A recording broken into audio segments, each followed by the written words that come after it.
Hello, thanks for joining us. Today we're going to be talking about transgender ordinations, or rather, the attempt for transgender individuals to become ordained. It's something that hasn't really been talked about a lot in the public atmosphere, but there are seminaries that are discussing this very topic as today, given what's happening in the public sphere. So we have Father Eric with us to discuss this. Father Eric, thanks for joining us in your office. It's a great office. The carpet's a little dated, but It's okay. no, that's not worth spending money on fixing. So, what do you, from your perspective as a ordained priest, what is your opinion on this, potential problem? I mean, it's not potential. I mean, it could very well be there right now. Yeah, I think people might kind of laugh at the idea of that being a problem, but it is something serious, because if there's a woman who is masquerading as a man, and let's say they had surgery where it's physical surgery. So even if they had a physical, which you have to have a physical to enter the seminary, but even with that, they could possibly hide the fact that they're a woman. Right. So that'd be a big problem, because only men can be validly ordained priests.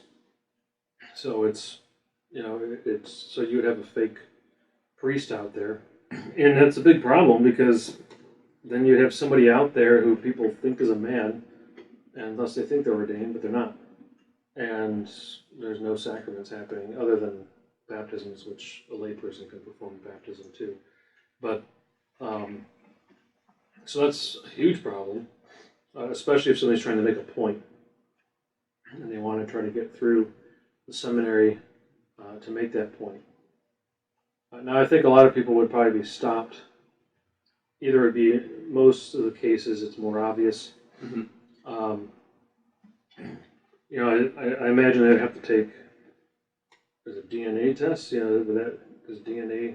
Yeah, can you'd be able DNA to determine see if you're male or female. Yeah, you'd be able to see if they're XY or YY or. Yeah, and you would have to do that. I mean, I think they should start doing that, because you don't want to make that. You don't want to miss that step. And we do know there are vocation directors who are concerned about it, Mm-hmm. and it's something they're looking into. Probably more than looking into. I don't know any details about what they're doing if they are thinking of adding a DNA test. Because when you apply to enter a diocese, enter the seminary, you have to go through like psychological testing, which that would obviously be a psychological issue too. Right. If somebody thinks they're, the other sex or the other gender, which is the same, but that's already a problem. But you have to go through psychological testing. You have to go through, a physical. Mm-hmm. And you're basically agreeing that what's in the physical is going to be shared with the seminary. So if the body parts are still the same there, that'll be a quick answer. But if there was some kind of surgery successfully masking the fact that the person's a woman, then that would be a problem. And so you need a DNA test. You'd have to give it to everyone, of course, not somebody you're just doubtful of.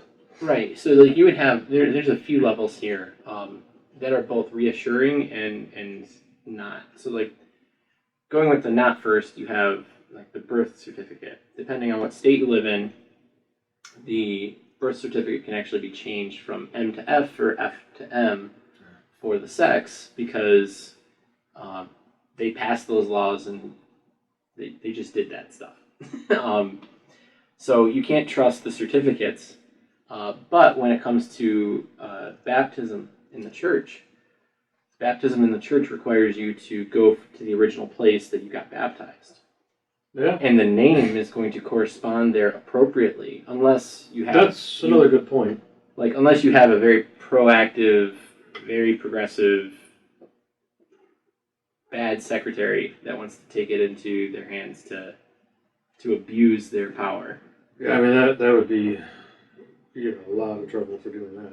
Well, right, but forging, it would be forging in some states. Yeah, I think it depends on the state. Yeah, so you're falsifying documentation if you did that. But if you have a name like Sam, and it's just Sam, that doesn't always and you go through this transition, that's where it would kind of be a problem. Is if you had someone in that situation, and then they wanted to become a candidate in seminary to be ordained. You're right. The birth certificate is going to be the most important. So if that changes, that's why the only solution is a DNA test, no matter what. Right. Because somebody could still falsify a document. Somebody could somehow, because when you apply to the seminary, your baptismal certificate has to be sent. Because if you're not baptized, then you can't become a priest. If you're not confirmed, you can't become a priest. So those things are important to make sure that those have happened. But somebody could try to falsify those. And I think there's two interesting points here, just from that. We previously talked about the we versus I in baptism. In fact, that was like our first video that we did together. And that's been brought up again because of an issue in Phoenix,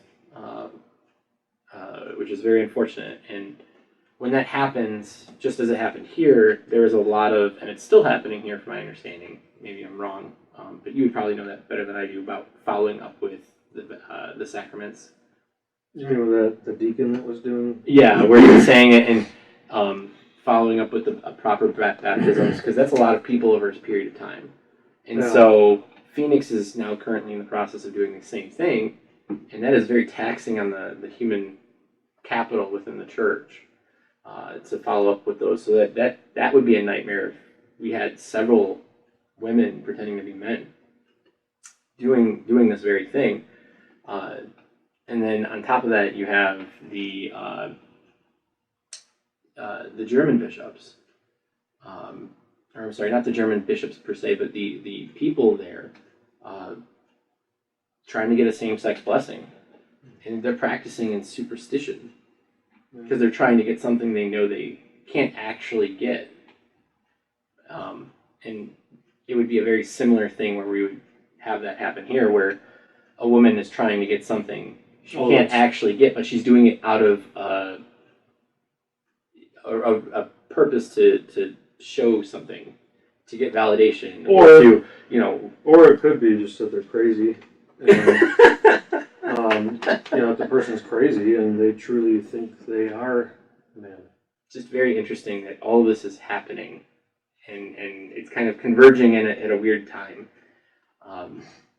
for us all to see. It's a problem that is real because the world is always going to be trying to impose its own morals on the church, and unfortunately, a lot of times the church is more than happy to accommodate those things. That's what's happened in a lot of the last decades, but not with everything, thankfully. Right. And it's just another thing that it's not even a matter of standing our ground. It's impossible to ever accept it. You can't accept because it's not ordination.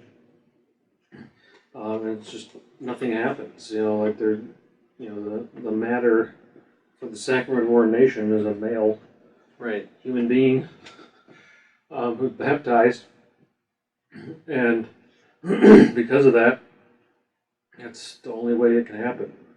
Now, the interesting thing is, the good thing is, if for some reason they weren't doing DNA tests, and there's ones out there,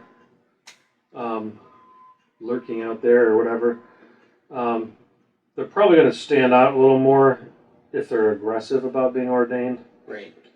Because nobody in the seminary will ever be ordained if they demand to be ordained. Right. No man will be ordained if he thinks he has a right to it. But I'm sure people will get through anyway. You said that. Did you say there was a case where? Oh yeah, so like before we were talking about this, there's a man. I don't remember what part of America he was from, but he thought he was a woman, and he seemed to have been laicized, and Which is different because he right. was a priest. You said right. He was a priest first, so he's a man. Yeah. Who's playing as a woman now, and that's the. There's no way that's going to not cause scandal, and I mean it's somebody who has a mental problem, who's clearly living in the opposite of reality. So that's very dangerous for anybody to be for him to have continued. There's so much more into ordination that I think kind of people who aren't Catholic don't seem to understand. Like there's so much symbolism, but there's also things that we can't change. Yeah, things that aren't just a matter of symbolism, but are absolutes. Right. Jesus chose men for the apostles, and so we choose men for the successors of the apostles and their helpers, the priests, to help the bishops, right, sharing the ordination, sharing the priesthood, which is all the priests of Jesus Christ. Unfortunately, there will be people in the church that will promote. That will be like, we'll see, like they got ordained, right? And it's going to be an expression. What will happen is playing pretend. It'll be an expression of bad catechesis again.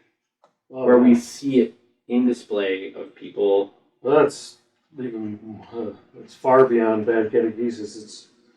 It's like the invalid baptisms. It's the worst possible thing you can do. Is to guarantee that there are no valid sacraments coming from that person. Right. The person who people trust. The woman who pretends to be a man. And like even in debates on what we've already discussed with the We Versailles, people will go, well, it's just a word. He just made a mistake, and I'm like, Jesus is the word. Like, do you think we think words are important?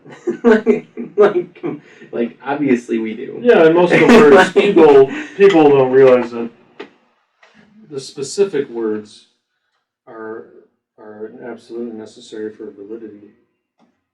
But it doesn't mean every single word in the entire rite of baptism is required for validity. But it is those specific words. Right. Do you mind giving us a blessing before we go? Sure. I don't mind. The Lord be with you. With your spirit. Through the intercession of Saint Basil the Great, your guardian angels, Saint Thomas Aquinas, may Almighty God bless you, the Father, and the Son, and the Holy Spirit. Amen. All right. Thank you, Father, for joining us on answering and having this discussion. And thanks for joining us. If you liked it, please like and subscribe. And if you have any topics you want to ask, I'll ask Father Eric, and we'll get to it. Thanks.